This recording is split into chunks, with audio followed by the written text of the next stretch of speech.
Students हम discuss करेंगे important news के बारे में। First news regarding the Bangladesh के पर्सपेक्टिव से है। बांग्लादेश का जो डोमेस्टिक पॉलिटिक्स है उसके बारे में मेंशन किया गया। बीएनपी नाम का जो पॉलिटिकल पार्टी है उसके एक लीडर हैं जो 2007-8 के समय से कंटिन्यूस एग्जाइल सिचुएशन के अंदर थे, अब वापस से बांग्लादेश के लिए रिटर्न है वो करेंगे। क्योंकि स्टूडेंट्स बांग्लादेश के वहाँ पे आने वाले समय के अंदर फरवरी के मंथ में इलेक्शंस को कंडक्ट किया जाएगा।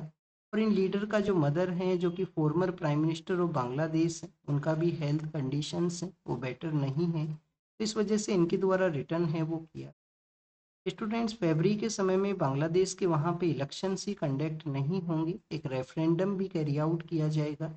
रेफरेंडम के अंदर में एक जो पॉइंट है वो तो जुलाई रिवॉल्यूशन के बारे में है कि 2024 के समय में जो जुलाई रिवॉल्यूशन जो स्टूडेंट्स के द्वारा वहाँ पे कैरी आउट किया गया के रिगार्डिंग में जो डिसीजंस हैं वो लिए जाएंगे।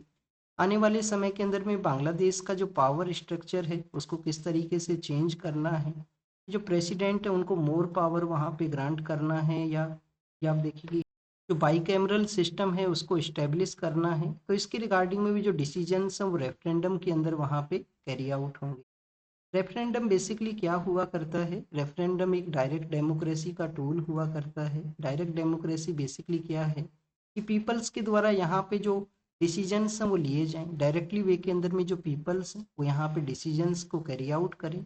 रेफरेंडम के अंदर में किसी भी टॉपिक के रिगार्डिंग में जो डिसीजन है वो यहाँ पे कैरी आउट हो सकता है। फिर आप देखिए कि एक यहाँ पे जो टूल हुआ करता है प्लेबीसाइट का। किसी भी टेरिटोरियल एरिया के रिगार्डिंग में जब डिसीजंस लेना होता है तो उसके रिगार्डिंग में प्लेबीसाइट वो कैरी आउट होता है। पब्लिक के द्वारा ही किसी बिल को वहाँ पे प्रपोज किया जाए, किसी रिफॉर्म को वहाँ पे प्रपोज किया जाए तो उसको इनिशिएटिव का नाम है वो दिया गया है। तो स्टूडेंट्स अगर किसी पॉलिटिकल अथॉरिटी या किसी पावर का जो सिचुएशन है उसके ऊपर कोई पर्सन है उसको रिमूव करना है तो उसको रिकॉल का जो नाम है वो दिया जाता है डायरेक्ट डेमोक्रेसी के अंदर। तो रेफरेंडम, प्लेबिसाइट, इनिशिएटिव और रिकॉल ये 4 टूल्स यहाँ पे एग्जिस्ट हैं, वो किया करते हैं। नेक्स्ट अगर हम बांग्लादेश का जो पॉलिटिकल स्ट्रक्चर है उसके बारे में रीड करें तो पिछले कुछ ईयर्स से आप देखिए कि वहाँ पे 2 वुमेन लीडर्स हैं, उनका रोल है वो रहा है, उनके द्वारा ही जो रूलिंग है उसको कैरी आउट है वो किया गया। एक वुमेन लीडर हैं खालिदा जिया जो बीएनपी नाम का जो पॉलिटिकल पार्टी है उसके लीडर यहाँ पे हुआ करते हैं।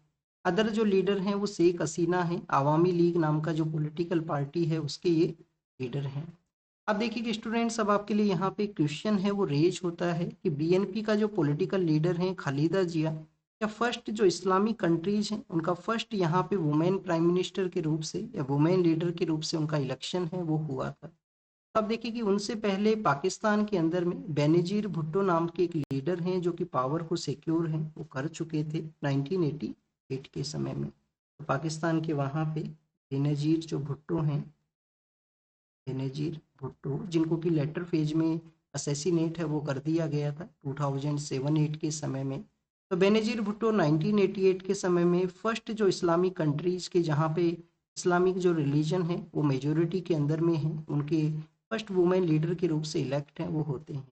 और बाद में फिर बांग्लादेश के अंदर में आपको बीएनपी का जो लीडर हैं खालिदा जिया वो पावर के अंदर में आपको मिलेंगे 1991 के समय में। खालिदा जिया हैं वो सेकंड यहाँ पे लीडर हैं इस्लामिक जो कंट्रीज हैं उनसे रिलेटेड जिन्होंने पावर को जो सिक्योर है वो किया। नेक्स्ट अगर हम बात करें स्टूडेंट्स इंडिया के साथ में बांग्लादेश के जो रिलेशंस हैं उनके बारे में, तो आप देखिए कि इंडिया के साथ में जो रिलेशंस हैं वो बेटर कंडीशन के अंदर तो नहीं है। रिसेंटली बांग्लादेश में जो एंटी इंडिया सेंटीमेंट के जो स्लोगन्स हैं, एंटी इंडिया सेंटीमेंट के जो मूवमेंट्स हैं वो देखने के लिए मिले हैं। हमारी अथॉरिटीज़ ने कंटिन्यूस यहाँ पे जो क्वेश्चंस हैं उनको रेज किया है बांग्लादेश के अंदर में इस तरीके के जो मूवमेंट्स हैं उनका राइज होना। तो स्टूडेंट्स बांग्लादेश के अंदर जो स्टेबिलिटी है वो हमारे लिए क्यों यहाँ पे इम्पोर्टेंट है? आप देखिए कि साउथ एशिया के अंदर में जो मैक्सिमम कंट्रीज हैं वहाँ पे डेमोक्रेसी है, तो एग्जिस्टेंस में आपको नहीं मिलेगा कि डेमोक्रेसी है जो फुली फंक्शनल वे के अंदर में जो एग्जिस्ट है वो नहीं किया करती है। जैसे कि अगर हम बात करें स्टूडेंट्स मालदीव के बारे में, मालदीव के अंदर में काफ़ी बार ये क्वेश्चंस हुआ करते हैं कि जो अपोजिशन के जो लीडर्स हैं उनके अगेंस्ट में आप देखिए कि एक्शंस हैं वो लिए जाते हैं जो भी पर्सन वहाँ पे पावर के अंदर में हुआ करता है। श्रीलंका के पर्सपेक्टिव से अगर हम रीड करें तो 2022 के समय में वहाँ पे जो आप देखिए कि पब्लिक का एक मूवमेंट होता है, वहाँ पे जिस तरीके से लीडर्स के द्वारा रूल है वो किया गया था, उसके अगेंस्ट में। अब वहाँ पे नया गवर्नमेंट है वो पावर के अंदर में आया। फिर अगर हम रीड करें स्टूडेंट्स नेपाल एंड भूटान के बारे में, तो आप देखिए कि नेपाल के वहाँ तो रिसेंटली जो जेनजी जो पॉपुलेशन है उनका एक मूवमेंट हुआ और वहाँ से जो लीडरशिप है उसको रिमूव है वो किया। पाकिस्तान के अंदर में ऑलरेडी जो आर्मी है उनका वहाँ पे रूल है, आर्मी के द्वारा ही जो मेजरली डिसीजंस वो लिए जाते हैं। अफगानिस्तान के अंदर में जो तालिबान है उनका वहाँ पे रूल है। तो स्टूडेंट्स म्यांमार के अंदर में भी आर्मी के द्वारा ही जो पावर है उसको कैप्चर किया गया है। कंटिन्यूस सिविल जो वायलेंस है, जो राइट्स हैं उनके वहाँ पे न्यूज हैं वो आया करते हैं। तो हमारे नाइबर कंट्रीज के वहाँ पे इस तरीके का सिचुएशन है। तो बांग्लादेश के अंदर में स्टेबिलिटी हो, वहाँ पे फुली फंक्शनल वे के अंदर में पीपल्स का जो मैंडेट है उसको रिसीव करते हुए जो गवर्नमेंट है वो वर्क को कैरी आउट करे। इंडिया के लिए भी यहाँ पे इम्पोर्टेंट है कि इस तरीके का गवर्नमेंट है वो वहाँ पे एग्जिस्ट करना। नेक्स्ट अगर हम बात करें स्टूडेंट्स, बांग्लादेश का कुछ लोकेशंस हैं जिनका कि आपको प्रैक्टिस है वो करना चाहिए। तब ये देखिए कि बांग्लादेश है वो यहाँ पे सिचुएटेड है, बांग्लादेश है वो यहाँ पे सिचुएटेड है। इंडिया के साथ में कितना जो बॉर्डर है वो ये शेयर किया करता है, 4096 किलोमीटर, 4096 किलोमीटर है। जो कि वर्ल्ड का आप देखिए कि फिफ्थ लार्जेस्ट ये बॉर्डर है, फिफ्थ नंबर के ऊपर ये बॉर्डर है लैंड एरिया के रिगार्डिंग में। नेक्स्ट अगर हम बात करें स्टूडेंट्स, हमारी काफ़ी सारी ऐसी रिवर्स हैं वो भी यहाँ से पास किया करती हैं, जो इंडिया से जाने के बाद में बांग्लादेश को एंटर करती हैं और वहाँ पे उनको डिफरेंट नाम के रूप से जाना करते हैं। जैसे कि आप देखिए कि ब्रह्मपुत्रा जो रिवर है जिसको कि जो चाइना के वहाँ पे उसका जो नेमिंग है वो यारलांग साम्पो के नाम से उसको जाना करते हैं। बांग्लादेश के अंदर में इसी जो रिवर है उसका नाम है जमुना, इसी रिवर का जो नाम क्या है, जमुना उस रिवर का नाम है। फिर आपको एक बराक रिवर आपको मिलता है जो north eastern part of India से ओरिजिनेट करता है और बांग्लादेश के लिए जो एंट्री है वो किया करती है। बराक रिवर के अलावा स्टूडेंट्स एक और रिवर है गंगा रिवर। गंगा रिवर को आप देखिए कि जमुना के नाम सॉरी पद्मा के नाम से वहाँ पे जाना करते हैं। इसके नाम से, पद्मा के नाम से, बांग्लादेश के अंदर में पद्मा रिवर के नाम से। और लेटर फेज के अंदर में आपको जो गंगा रिवर है और जो ब्रह्मपुत्रा रिवर है उनका भी मर्जर है वो देखने के लिए मिलेगा। तीस्ता रिवर जो कि ब्रह्मपुत्रा का ट्राइब्यूटरी है, बट जब बांग्लादेश के अंदर में ब्रह्मपुत्रा को जमुना के नाम से जानते हैं, जब वो वहाँ पे जाके उसको मर्ज करती है, वहाँ पे जाके ब्रह्मपुत्रा जो रिवर है उसको ज्वाइन किया करती है। स्टूडेंट्स हमारा जो त्रिपुरा नाम का जो स्टेट है वहाँ से भी आप देखिए कि फेनी नाम का एक रिवर है वो निकला करती है, फेनी जो रिवर है। और जो बांग्लादेश को डिवाइड करने वाला ये जो रीजन है, चिटगांव का जो रीजन है उसको सेपरेट करने वाला रीजन है, वहाँ से ये फ्लो है वो किया करता है। तो त्रिपुरा से ये जो रिवर है, सबरूम टाउन है वो सिचुएटेड है इस रिवर के ऊपर में, वहाँ से ये निकला करती है। अब स्टूडेंट्स ये तो हमने रिवर्स के बारे में देखा। कुछ बांग्लादेश के यहाँ पे आप देखिए कि कुछ प्लेसेज हैं जो आप न्यूज़ के अंदर में काफ़ी बार रीड करते हो। चिटगांव जो है वो तो मेन लैंड के अंदर में है, कुछ आइलैंड एरियाज हैं जो कि बांग्लादेश में सिचुएटेड हैं। एक तो स्टूडेंट्स भासन चार आइलैंड है, एक तो जो आइलैंड का जो नाम है वो क्या है, भासन चार।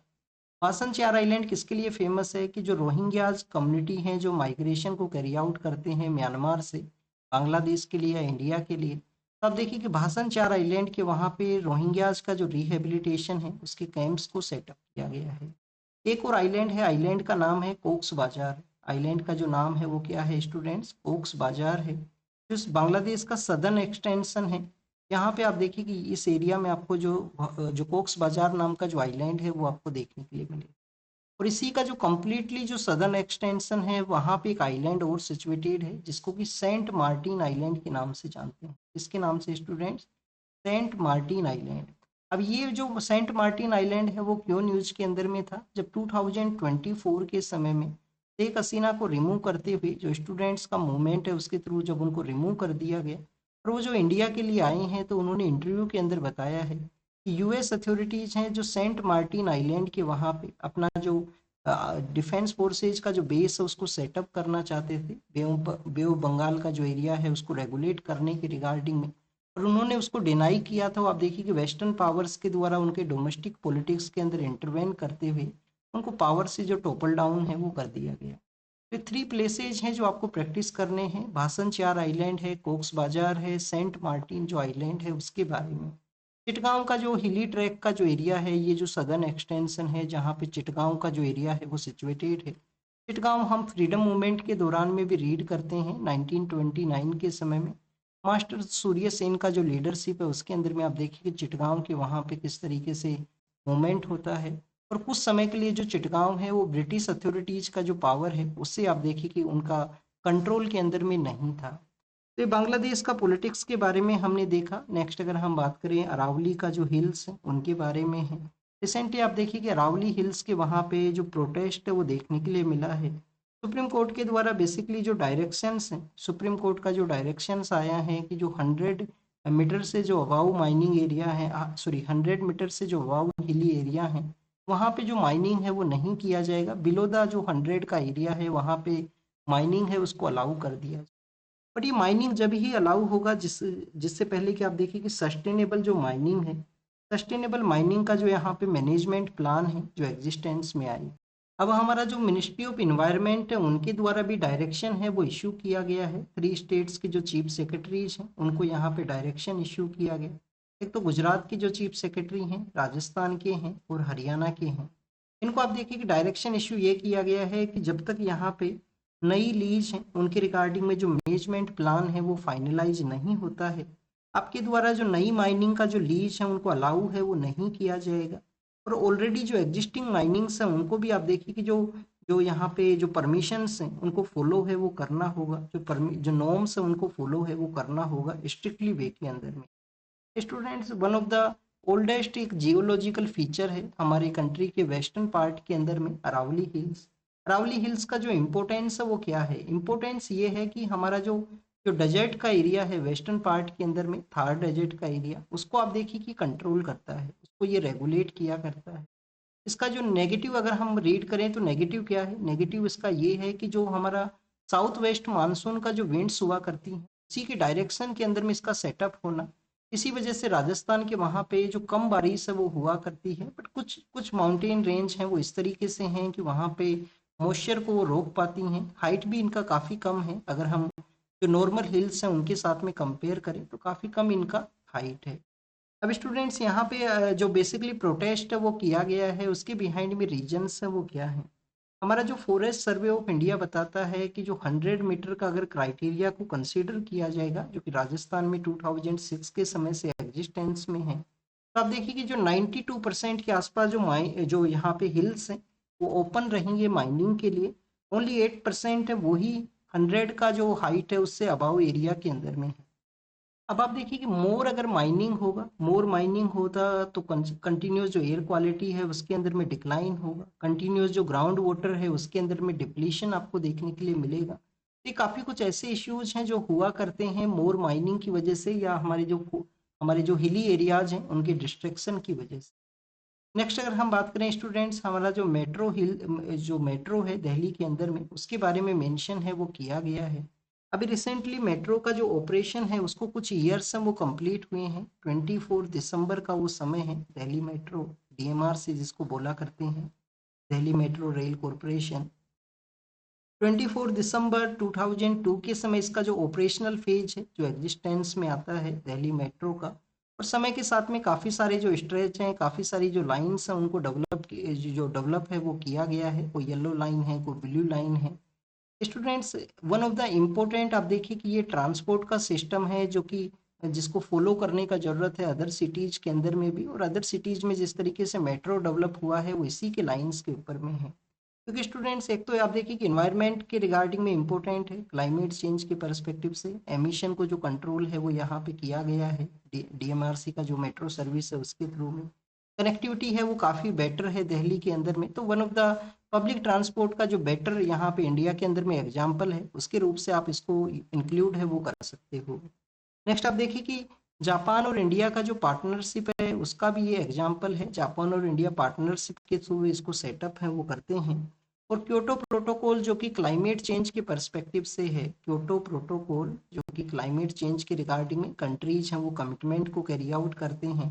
तो क्योटो प्रोटोकॉल का जो क्लीन डेवलपमेंट मैकेनिज्म है, क्लीन डेवलपमेंट मैकेनिज्म, उसके भी एग्जाम्पल के रूप से हम दिल्ली मेट्रो है उसको देख सकते हैं। तो ये दिल्ली मेट्रो के बारे में था, कुछ बेसिक्स हमने देखा ये इंडिया जापान का पार्टनरशिप को ये शो करता है। क्योटो प्रोटोकॉल का जो क्लीन डेवलपमेंट मैकेनिज्म है उसको भी ये शो करता है, क्योंकि काफ़ी सारा जो एमिशन है वो हमने रिड्यूस किया है इस मेट्रो सर्विस के थ्रू। नेक्स्ट आप देखिए कि 25 दिसंबर का जो डे है जिसको कि क्रिसमस के रूप से सेलिब्रेट किया जाता है, तो उसी के सेलिब्रेशन का जो फोटोज है उनको शो किया गया है। नेक्स्ट अगर हम बात करें स्टूडेंट्स, उन्नाव का जो एरिया है उत्तर प्रदेश के अंदर में, वहाँ पे एक पॉलिटिकल लीडर हैं जिनके ऊपर में आप देखिए कि केस लगता है, रेप के जो चार्जेज हैं उनके ऊपर में लगते हैं। अब स्टूडेंट्स उन उन पर्सन को जो जेल टर्म है उसको सस्पेंड करते हुए उनको बेल है वो ग्रांट किया गया था कोर्ट के द्वारा। उसके अगेंस्ट में आप देखिए कि जो सर्वाइवर हैं उस इंसिडेंट के जो सर्वाइवर हैं उनके उनके द्वारा सुप्रीम कोर्ट को अप्रोच करने के लिए कहा गया है। सीबीआई ने भी फिर लेटर फेज के अंदर में कहा है कि वो सुप्रीम कोर्ट को अप्रोच करेंगे हाई कोर्ट का ये जो जजमेंट है उसके अगेंस्ट में। अब ये जो प्रोसेस है वो क्या शो करता है, ये शो करता है कि कोई पॉलिटिशियन पर्सन है, कोई कोई पावरफुल पर्सन है, वो आप देखिए कि कंटिन्यूस हमारे जो क्रिमिनल लॉज हैं, हमारे जो यहाँ पे जो प्रोविजंस एग्जिस्ट करते हैं, चाहे वुमेन सेफ्टी के रिगार्डिंग में हो या अदर प्रोविजंस हो, उनको आप देखिए कि उसका जो बेनिफिट है उसके रिगार्डिंग में उनको चेंजेस है वो कर दिया जाता है। क्रिमिनलाइजेशन ऑफ इंडियन पॉलिटिक्स भी एक टॉपिक है जो आपको पता होना चाहिए। 2013 के समय में लिली थॉमस का एक केस आता है, क्रिमिनलाइजेशन ऑफ इंडियन पॉलिटिक्स को कैसे डिक्रिमिनलाइज है वो किया जाए, कि जो कन्विक्टेड पर्सन है उनको इलेक्शन कंटेस्ट करने से रोका है यहाँ पे जा सके। तो क्रिमिनलाइजेशन ऑफ इंडियन पॉलिटिक्स क्या शो करता है कि क्यों यहाँ पे मोर क्रिमिनल पर्सन है वो इंडियन पॉलिटिक्स के अंदर में है। डाटाज आपको कुछ पता होना चाहिए। अभी आप देखिए कि हमारे यहाँ पे जो प्रेजेंट समय में सेंट्रल गवर्नमेंट और स्टेट गवर्नमेंट्स के जो मिनिस्टर्स हैं उनको अगर हम कैलकुलेट करें तो टोटल 47% ऐसे मिनिस्टर्स हैं। ये तो मिनिस्टर्स हैं, टोटल आप देखिए एमएलएज एंड एमपीज को अगर आप कैलकुलेट करोगे तो ये आपको नंबर्स, तो ओवरऑल जो नंबर्स हैं वो काफ़ी ज़्यादा मिलेंगे। हो सके परसेंटेज वहाँ पे रिड्यूस। तो 47 जो मिनिस्टर्स हैं, 47% चाहे वो यूनियन गवर्नमेंट के हों या स्टेट गवर्नमेंट के हों, उनके ऊपर किसी ना किसी तरीके के जो क्रिमिनल चार्जेज हैं वो लगे हुए हैं। क्रिमिनल चार्जेज लगे हुए हैं उनके वहाँ पे। अगर हम हीनियस क्राइम्स के बारे में या सीरियस क्राइम्स के बारे में देखें तो 27% ऐसे मिनिस्टर्स हैं हमारी कंट्री के अंदर में, यूनियन के भी हैं और स्टेट गवर्नमेंट्स के भी हैं। 27% ऐसे मिनिस्टर्स हैं जिनके ऊपर में सीरियस चार्जेज हैं वो एप्लीकेबल हैं। सीरियस चार्जेज मीन्स यहाँ पे कोई मर्डर किया गया हो, कोई रेप के वहाँ पे चार्जेज हो, कोई अदर क्राइम हो वहाँ पे हीनियस उनके द्वारा। तो 27% ऐसे भी मिनिस्टर हैं जिनके ऊपर में सीरियस चार्जेज हैं। वो शो करता है कि मोर क्रिमिनल पर्सन है वो हमारे पॉलिटिक्स के अंदर में है। क्या रीजन है, क्या नेक्सस है यहाँ पे पॉलिटिशियन पर्सन, जो पॉलिटिक्स है उसके अंदर में क्रिमिनल पर्सन्स का प्रेजेंस होना। फर्स्ट टाइम आप देखिए कि 1993 के समय में कमेटी कॉन्स्टिट्यूट होता है, Vohra committee. Vohra committee first time इस टॉपिक को बताता है कि कैसे हमारा पॉलिटिक्स के अंदर में एक नेक्सस है वो वर्क किया करता है, क्रिमिनल पर्सन है वो एग्जिस्ट है वो करते हैं। उसके बिहाइंड में रीजन है हमारा जो जस्टिस सिस्टम है वो काफ़ी स्लो वे के अंदर में वर्क करता है। स्लो जस्टिस सिस्टम का एग्जिस्ट होना, जो क्रिमिनल पर्सन है उनके विनेबिलिटी के जो चांसेज हैं वो काफ़ी ज़्यादा हैं। इस वजह से भी पॉलिटिकल पार्टीज हैं उनको अपने कैंडिडेट के रूप से चूज किया करते हैं। विनेबिलिटी के जो चांसेज हैं वो हायर होने की वजह से, स्लो जस्टिस सिस्टम का वर्क करने की वजह से, और इलेक्शन के अंदर में हाई कॉस्ट यहाँ पे होने की वजह से, क्योंकि क्रिमिनल पर्सन है तो इलीगल एक्टिविटीज के अंदर में इन्वॉल्व होगा, इलीगल वे के अंदर में उनके पास में मनी होगा, तो इलेक्शन के अंदर विनेबिलिटी भी ज़्यादा है। मोर जो अगर फंड का रिक्वायरमेंट है तो उसको भी वो फुलफिल है वो किया करते हैं। तो ये कुछ ऐसे रीजन है जिसकी वजह से मोर क्रिमिनल पर्संस का आपको प्रेजेंस वो देखने के लिए मिलेगा। लिली थॉमस केस 2013 के थ्रू समहाउ कोशिश किया गया कि क्रिमिनल पर्संस को रोका जाए। कोई पर्सन है तो 2 ईयर या मोर देन 2 ईयर के आसपास उसको कन्विक्ट है वो कर दिया गया है, तो उसको इलेक्शन के अंदर में कंटेस्ट करने से रोकने के रिगार्डिंग में जो प्रोविजंस वो एग्जिस्टेंस में आए। इसरो का आप देखिए कि जो स्पेस प्रोग्राम है जिसके थ्रू कैसे कॉमर्शियल जो कम्युनिकेशन का सैटेलाइट्स हैं इसरो के द्वारा लॉन्च किए गए हैं, स्पेशली यूएस का जो यहाँ पे मोबाइल जो कनेक्टिविटी है उसको बूस्ट करने का ये कम्युनिकेशन जो सैटेलाइट है जिसको कि इसरो के द्वारा लॉन्च है वो किया गया। अब इसरो के द्वारा जो लॉन्च किया गया यहाँ पे जो कॉमर्शियल कम्युनिकेशन सैटेलाइट है उसका नाम क्या है, ब्लू बर्ड ब्लॉक सेकेंड है। Blue bird blue block second इसका नेमिंग है। किसके द्वारा लॉन्च किया गया है, आप देखिए कि जो लॉन्च व्हीकल है M3 लॉन्च व्हीकल मार्क 3 है, उसके द्वारा ये लॉन्च किया गया। 6100 किलोग्राम का ये हाईएस्ट हैवीएस्ट आप देखिए कि यहाँ पे जो लॉन्च है वो हमारे मार्क 3 नाम का जो लॉन्च व्हीकल है उसके थ्रू ये कैरी आउट हुआ है। लार्जेस्ट कॉमर्शियल कम्युनिकेशन सैटेलाइट है जो कि यूएस का है। हमारा स्पेस प्रोग्राम का एक पॉजिटिव थिंग है, उसको ये शो करता है कि कैसे हम यूएस का जो सैटेलाइट्स है उनको भी लॉन्च करते हैं। हमारा जो रिलायबिलिटी है इसरो का जो स्पेस सेक्टर के अंदर में, उसको भी ये शो करता है, उसके भी एक बेटर रिजल्ट के रूप से ये एग्जिस्ट करता है। नेक्स्ट आप देखिए कि एसआईआर ड्राइव के रिगार्डिंग में एक स्टेटमेंट है जो मतवा कम्युनिटी है उनके बारे में। हमारे एग्जाम के पर्पज से बस आपको मतवा कम्युनिटी के बारे में जो बेसिक इंफॉर्मेशन है वो होना चाहिए। मतवा कम्युनिटी है वो कौन है? सेक्ट ऑफ आप देखिए कि जो नाम सुदराज हिंदूज हैं, ये जो मतवा कम्युनिटी का जो सेक्ट है ये बांग्लादेश से माइग्रेशन करते हैं इंडिया के लिए, बांग्लादेश से माइग्रेशन करते हैं। नाम सुदराज हिंदूज का एक सेक्ट है जो जिससे बिलोंग करते हैं। 1947 के बाद में इनका ईस्टर्न पार्ट ऑफ पाकिस्तान या प्रेजेंट समय में जो बांग्लादेश है वहां से इंडिया के लिए माइग्रेशन हुआ, और मेजरली आपको ये वेस्ट बंगाल के अंदर में इनका प्रेजेंस है वो हुआ करता है। सिटीजनशिप अमेंडमेंट एक्ट के थ्रू इनको जो सिटीजनशिप है वो ग्रांट किया जाए। हमारी गवर्नमेंट ने आप देखिए कि सिटीजनशिप अमेंडमेंट एक्ट इसी वजह से लेके आए थे। कैसे जो लोग हैं जो कि माइनॉरिटी कम्युनिटी के अंदर में हैं अफगानिस्तान, पाकिस्तान और बांग्लादेश के अंदर में, और इंडिया के लिए अगर उनका माइग्रेशन हुआ है 2014 से पहले, तो उनको सिटीजनशिप है वो ग्रांट है वो कर दिया। तो मतवाज के बारे में आपको पता होना चाहिए, बांग्लादेश से माइग्रेटेड ये पर्सन है। नेक्स्ट आप देखिए कि कस्टोडियल डेथ के बारे में मेंशन किया गया है। कस्टोडियल डेथ का एक जो केस था जिसके अंदर में आईजीपी हैं, एक्स आईजीपी, जिनको कि जेल का जो टर्म जो लाइफ टर्म है उसका सेंटेंस है वो किया गया था, अब उसका सस्पेंशन है वो किया गया है। एग्जाम के लिए क्या पता होना चाहिए? एग्जाम के लिए आपको जो कस्टोडियल डेथ है उसके बारे में जानकारी होना चाहिए। हमारी कंट्री के अंदर में काफ़ी बार ऐसे जो केसेज हैं वो सामने आया करते हैं कि कस्टोडियल एरिया के अंदर में टॉर्चर हुआ और वहाँ पे जो पर्सन है उसका डेथ हुआ है। तो आप देखिए कि फर्स्ट ऑफ ऑल छत्तीसगढ़ जो हाई कोर्ट है, छत्तीसगढ़ हाई कोर्ट ने ऑब्जर्व किया है कि पुलिस ऑफिसर, कोई भी पुलिस ऑफिसर जो यहाँ पे इन्वॉल्व है किसी भी पर्सन के डेथ के अंदर में, कस्टडी के अंदर में, पुलिस का कस्टडी के अंदर में किसी भी पर्सन का डेथ होता है, वहाँ पे जो पुलिस ऑफिसर है वो इन्वॉल्व है, वो इंटेंट करता है कि उस पर्सन के द्वारा उस जो पर्सन है जिनके ऊपर चार्जेस थे उनको सम काइंड ऑफ एक लेसन है उसको टीच करने का कोशिश किया गया, या अपना जो फोर्स है उसको यूज करने का कोशिश किया गया। बाद में आप देखिए कि सुप्रीम कोर्ट के द्वारा भी इस कस्टोडियल डेथ है उसको ऑब्जर्व किया गया है one of the heinous crime के रूप से, कि custodial death, custodial torture one of the heinous crime है। इसका इस तरीके से अगर एक पे कोई कमिट होता है, जो कोई केसेज हैं वो सामने आते हैं। इंडिया अगर हम बात करें United nation convention against the torture, United nation convention against the torture के बारे में, तो 1997 के समय इंडिया ने इसको साइन किया है। 1997 के समय में इंडिया ने, आप देखिए कि जो कन्वेंशन है अगेंस्ट द टॉर्चर उसको हमने साइन किया है। क्या हमने इसको रेटिफाई भी किया है स्टूडेंट्स? इस कन्वेंशन को तो हमने रेटिफाई है वो नहीं किया है।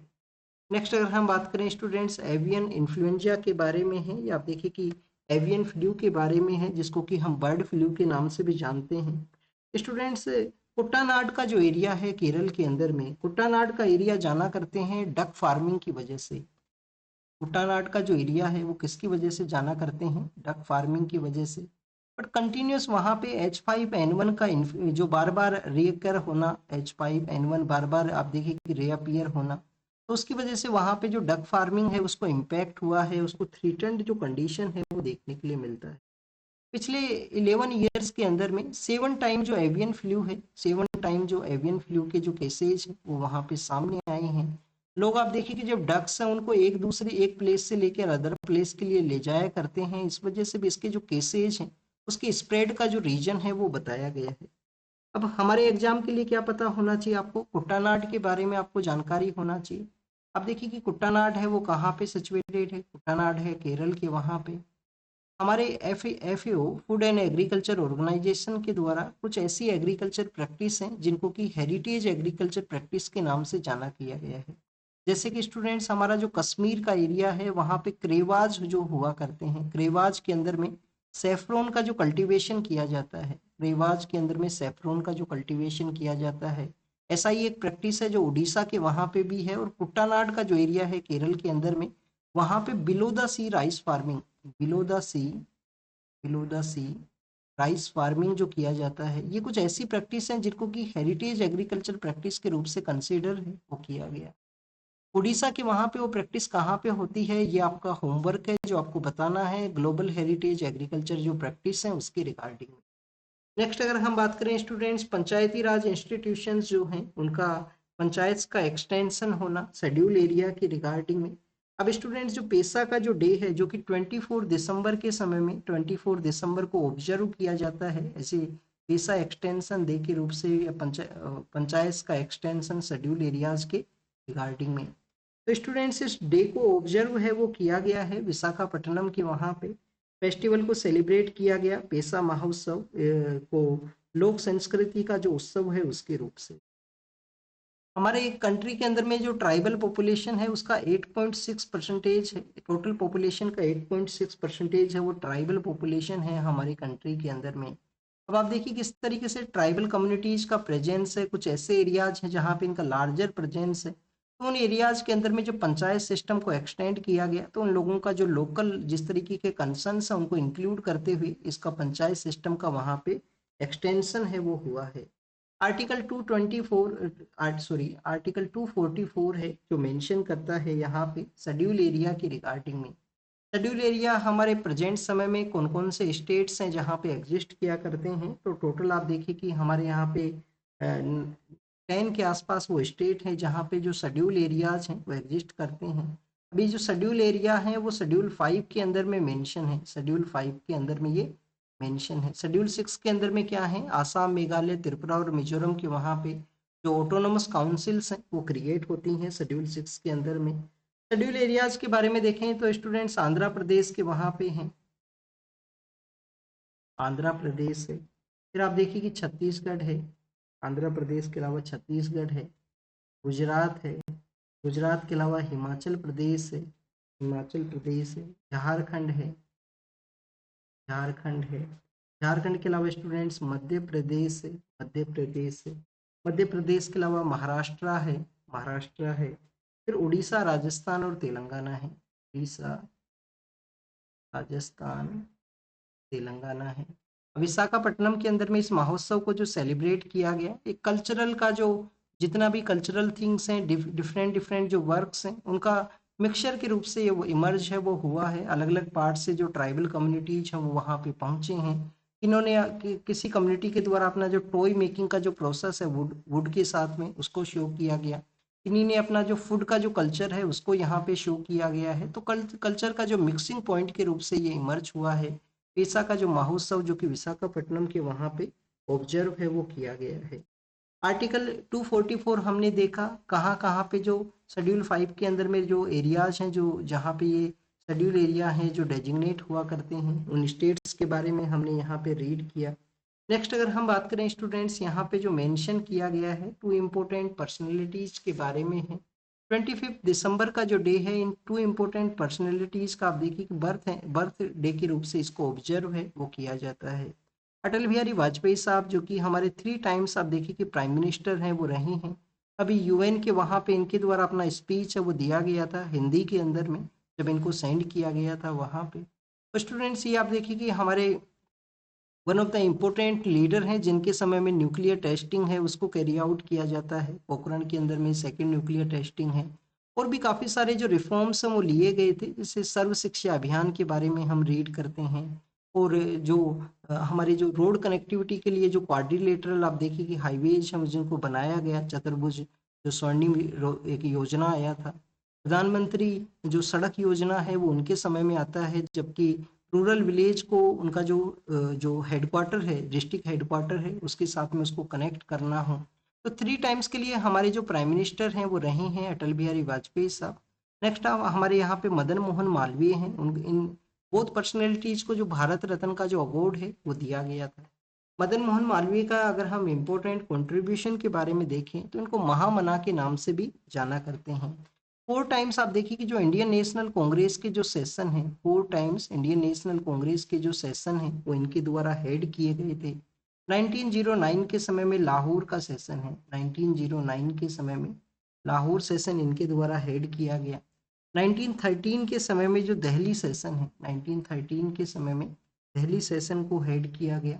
1919 के समय आप देखिए अमृतसर सेशन है, 1919 के समय में अमृतसर सेशन है। और 1932 के समय जो कलकत्ता सेशन है, 1932 के समय में कलकत्ता सेशन है। तो 4 कांग्रेस के जो सेशन है वो इनके द्वारा हेड है वो किए गए थे। सिविल डिसोबिएंट मूवमेंट है, नॉन कोऑपरेशन मूवमेंट है, सीडीएम जो है, एनसीएम जो है, नॉन कोऑपरेशन मूवमेंट, बोथ के अंदर इनका पार्टिसिपेशन रहा था। और आप देखिए कि जो सत्यमेव जयते जो वर्ड है वो इनके द्वारा कोइन है वो किया गया था, सत्यमेव जयते। सत्यमेव जयते जो कि लेटर फेज के अंदर में आपको एक मेन जो वर्ड है वो आपको देखने के लिए मिलेगा। हमारा जो नेशनल एम्बलम है उसके भी डाउन साइड एरिया के अंदर में इसको लिखा गया है। तो सत्यमेव जयते जो वर्ड है वो पॉपुलराइज इनके द्वारा किया जाता है, मदन मोहन मालवीय साहब के द्वारा। 1906 के समय में जो हिंदू महासभा है, 1906 के समय में जो हिंदू महासभा है उसके को फाउंडर हैं वो हुआ करते थे। आपको पता होना चाहिए कि जो हिंदू महासभा है उसके को फाउंडर थे। और 1916 के समय में आप देखिए कि बनारस हिंदू यूनिवर्सिटी है उसको इनके द्वारा इस्टेब्लिश है वो किया गया था, बनारस हिंदू यूनिवर्सिटी को इस्टेब्लिश किया गया। महामना इनको हम जाना करते हैं। इनका कुछ राइटिंग्स हैं जिसके अंदर में ये लिखा करते थे। इनके कुछ न्यूज़पेपर्स हैं, एक तो इनका न्यूज़पेपर है लीडर, एक तो इनका जो न्यूज़पेपर है वो लीडर है। फिर आप देखिए कि अभुद्या नाम से भी इनका एक न्यूज़पेपर हुआ करता था, अभ्युदया नाम से भी एक न्यूज़पेपर है वो हुआ करता था। तो स्टूडेंट्स एक आपको जो राइटिंग है वो मर्यादा के अंदर में इनका देखने के लिए मिलेगा। तो लीडर है, अभ्युदया है, मर्यादा है, ये इनका जो राइटिंग जो एरिया है वो हुआ करता था। तो बेसिकली हमने मदन मोहन मालवीय साहब के बारे में देखा, उनका कुछ इंपॉर्टेंट कंट्रीब्यूशन है उसके बारे में हमने यहाँ पे रीड किया। नेक्स्ट अगर हम बात करें स्टूडेंट 25 जो यहाँ पे दिसंबर का जो डे है जो कि अटल बिहारी वाजपेयी साहब के मेमोरी के रूप से हम ऑब्जर्व करते हैं, तो उसको as a good governance day के रूप से भी गवर्नमेंट के द्वारा ऑर्गेनाइज है वो किया गया 2014 के समय में। गुड गवर्नेंस डे के रूप से भी हम इसको ऑब्जर्व है वो किया करते हैं। तो स्टूडेंट्स अगर हम यहाँ पे गुड गवर्नेंस डे के बारे में देखें तो आप देखिए कि 2019 के समय में, 2019 के समय में गुड गवर्नेंस इंडेक्स है जो स्टेब्लिशमेंट में आता है, गुड गवर्नेंस इंडेक्स स्टेब्लिशमेंट में आता है। ये इंडेक्स किसके द्वारा रिलीज किया जाता था? Department of administrative reform, department of administrative reform and public grievance, उनके द्वारा ये गुड गवर्नेंस इंडेक्स है वो रिलीज किया जाता है। 10 की सेक्टर्स हैं जिसको कि यहाँ पे एनालाइज करते हुए स्टेट्स का जो रैंकिंग है वो हुआ करती है। 10 की सेक्टर एरियाज हैं जिसका एनालिसिस है वो हुआ करता है।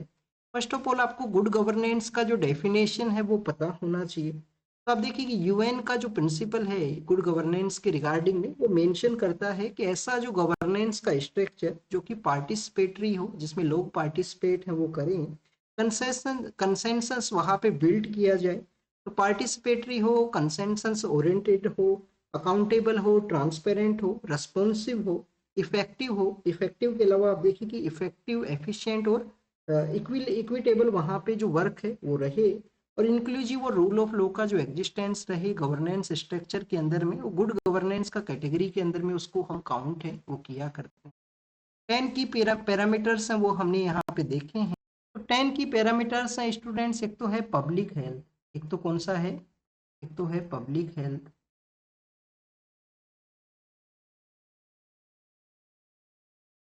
सेकंड आप देखिए कि इन्वायरमेंट है, सेकंड यहाँ पे इन्वायरमेंट है। थर्ड ह्यूमन रिसोर्स डेवलपमेंट है, थर्ड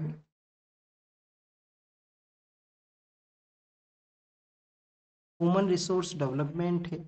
फोर्थ इकोनॉमिक गवर्नेंस है, फोर्थ इकोनॉमिक गवर्नेंस है। फिफ्थ आप देखिए कि एग्रीकल्चर और अलाइड सेक्टर है, एग्रो एंड अलाइड सेक्टर है। सिक्स सिटीजन सेंट्रिक यहाँ पे गवर्नेंस होना चाहिए, सिटीजन सेंट्रिक गवर्नेंस होना चाहिए। सेवंथ आप देखिए कि पब्लिक इंफ्रास्ट्रक्चर एंड यूटिलिटी है, पब्लिक इंफ्रास्ट्रक्चर एंड यूटिलिटी है। एट्थ अगर हम बात करें commerce and industry, commerce and industry है।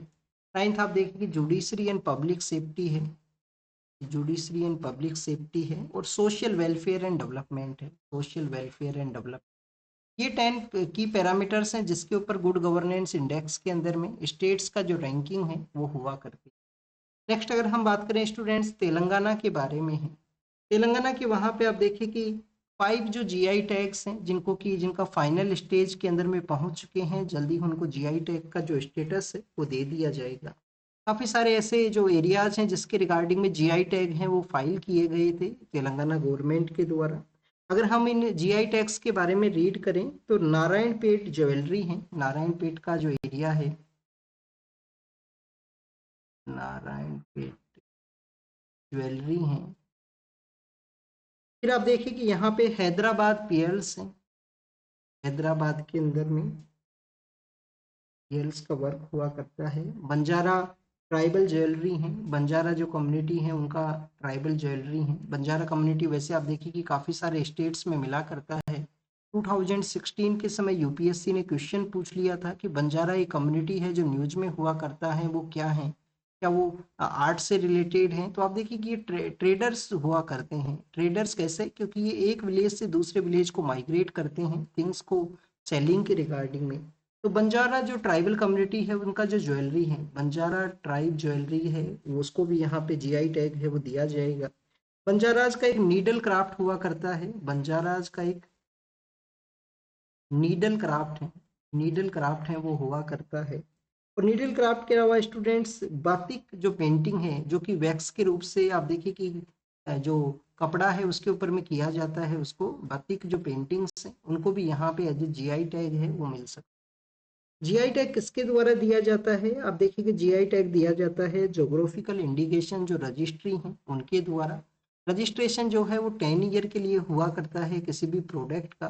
क्या यहाँ पे फी है वो भी पे की जाती है जीआई टैग के रिगार्डिंग में? यस स्टूडेंट्स, फी है उसका भी यहाँ पे पेमेंट है वो हुआ करता है, जिसको कि ट्राइबल कम्युनिटीज के रिगार्डिंग में रिसेंटली रिड्यूस किया गया था, जिससे कि मोर ट्राइबल कम्युनिटी अपने कल्चर को प्रिजर्व कर सकें, अपनी जो हेरिटेज है उसको यहाँ पे रिजर्व है वो किया जा सके।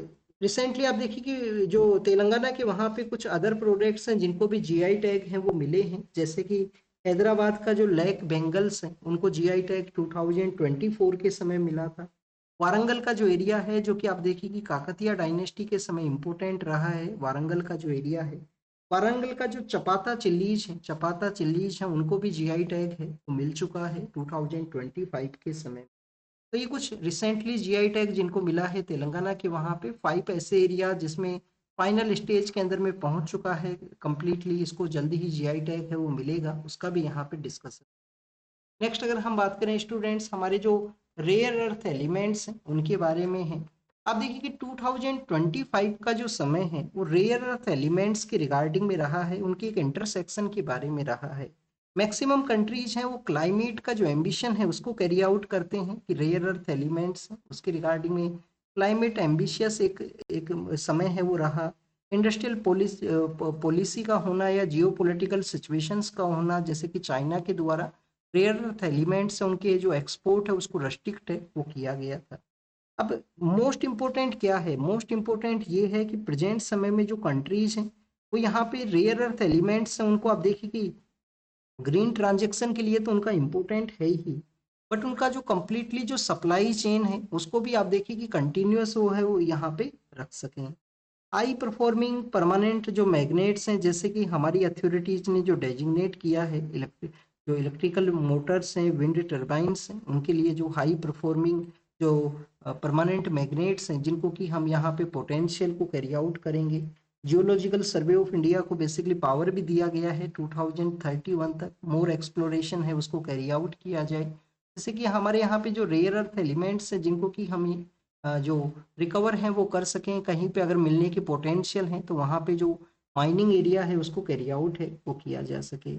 नेक्स्ट अगर हम बात करें स्टूडेंट्स आप देखिए कि सिर्फ यहाँ पे जो रिलायबल जो सप्लाई चेन है उसको कैसे हम यहाँ पे इंश्योर करें।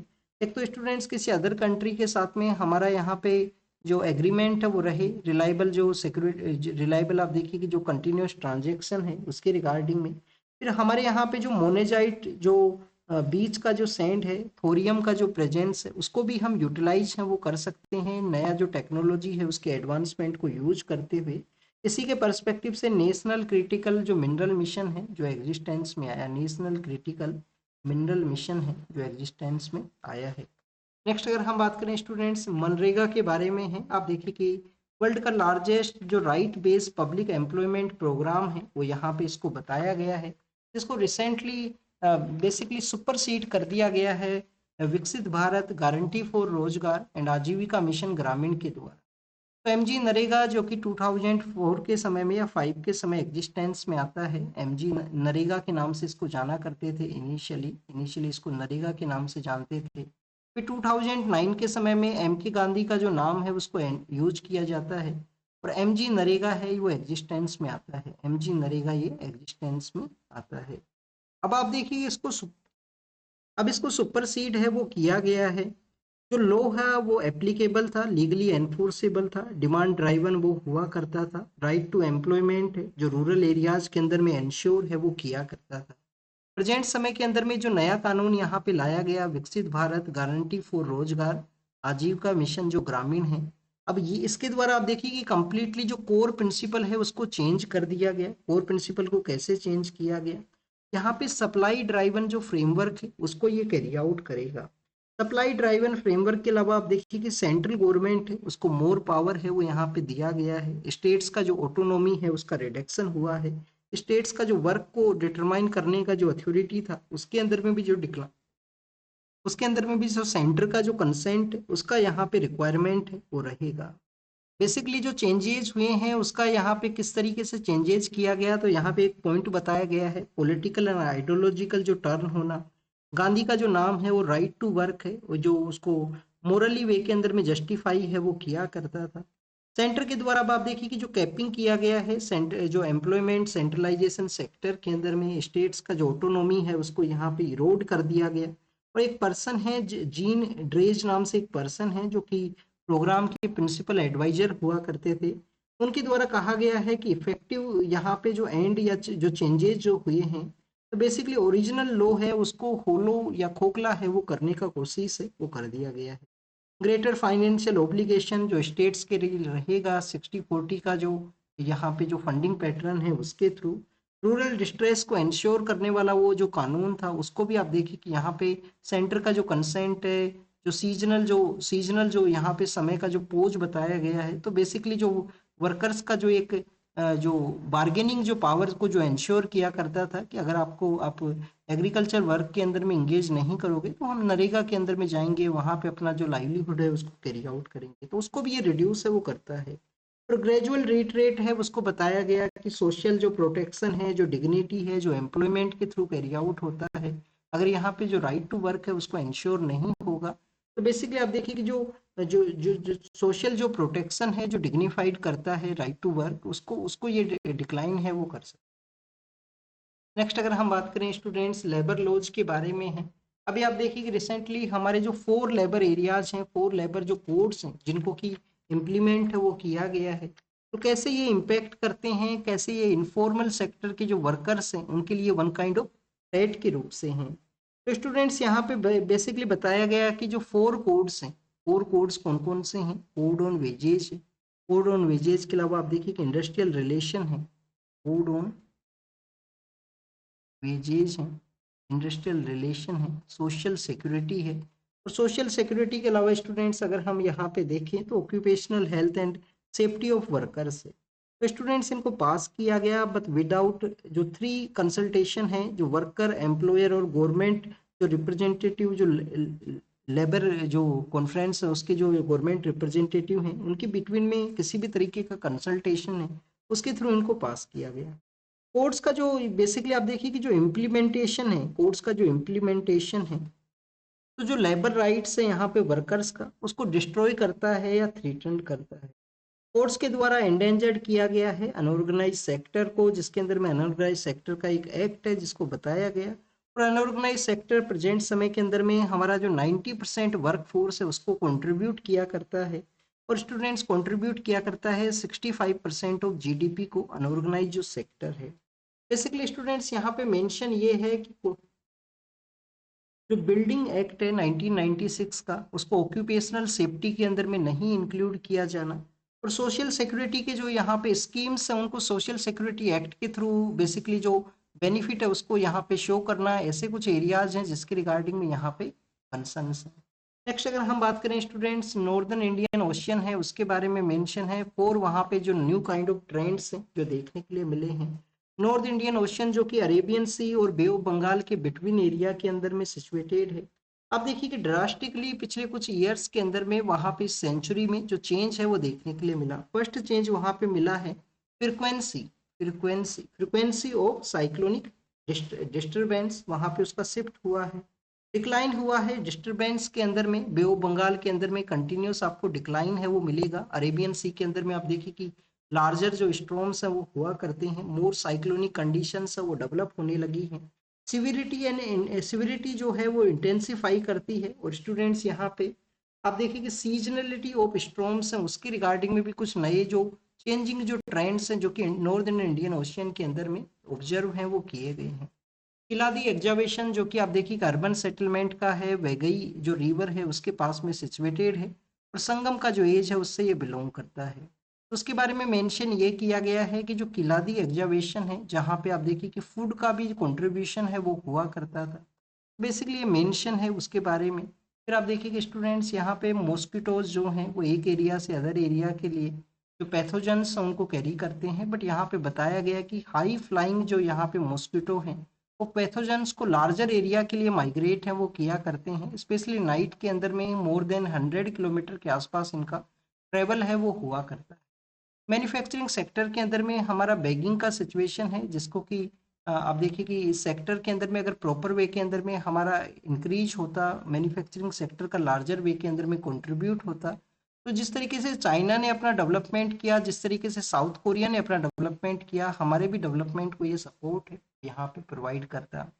डेनिस डिजीज के बारे में भी एक मेंशन है कि कैसे यहाँ पे एक सेक्टर का अगर लैगिंग है तो ओवरऑल जो प्रोडक्शन है, ओवरऑल इकोनॉमिक डेवलपमेंट है उसको वो इम्पैक्ट करता है। ब्यूरो ऑफ पोर्ट सिक्योरिटी जिस तरीके से ब्यूरो ऑफ सिविल एविएशन है जिसके थ्रू इसको डेवलप करना है, और आप देखिए कि जो हमारे यहाँ पे इसका जो सिक्योरिटी एजेंसी है उनको भी प्रॉपर डेजिग्नेट है वो किया गया है। मैरीटाइम का सेक्टर हमारे यहाँ पे इमर्जिंग सिचुएशन में है तो उसके बारे में मेंशन किया गया। नेक्स्ट आप देखिए कि लाइन ऑफ एक्चुअल कंट्रोल के वहाँ पे चाइना के द्वारा जो डिसंगेजमेंट किया गया है इंडिया के साथ में, तो बेसिकली आप देखिए कि यूएस के साथ में जो अलायंस है उसको रिड्यूस करने का कोशिश है। ये यूएस का जो इंक्रीजिंग जो यहाँ पे बेसिकली डोमेन था जो उसको रिड्यूस करने का एक कोशिश है। सेंट्रल अमेरिका की जो कंट्रीज हैं उसके थ्रू जो यूएस के लिए माइग्रेट किया करते हैं तो उनमें से कुछ लोगों को अरेस्ट किया गया है जिसमें कुछ इंडियंस हैं, उनका भी वहाँ पे प्रेजेंस है। 2025 के डोटाज हम कुछ दिनों पहले ही रीड किए थे कि कैसे आप देखिए कि जो इंडियन पर्सन है उनको वापस से डिपोर्ट है वो किया गया था यूएस के द्वारा। और 2009 के बाद में one of the largest numbers हैं वो ये इमर्ज हुए हैं जब larger number of Indian person हैं जिनको डिपोर्ट किया गया है यूएस अथॉरिटीज ने। सेंट्रल अमेरिकन कंट्रीज को एज ए रूट के रूप से यूज करते हुए इलीगल वे के अंदर में यूएस के वहाँ पे एंट्री है वो क्या करते हैं। फिर अगर हम बात करें करबी एंगलोंग के बारे में है जो कि शेड्यूल 6 के अंदर में है। शेड्यूल 6 के अंदर में आप देखिए कि हमारे यहाँ पे 4 स्टेट्स हैं वो हुआ करते हैं। आसाम है, आसाम के बाद में मेघालय है, आसाम है, मेघालय है, त्रिपुरा है और मिजोरम है।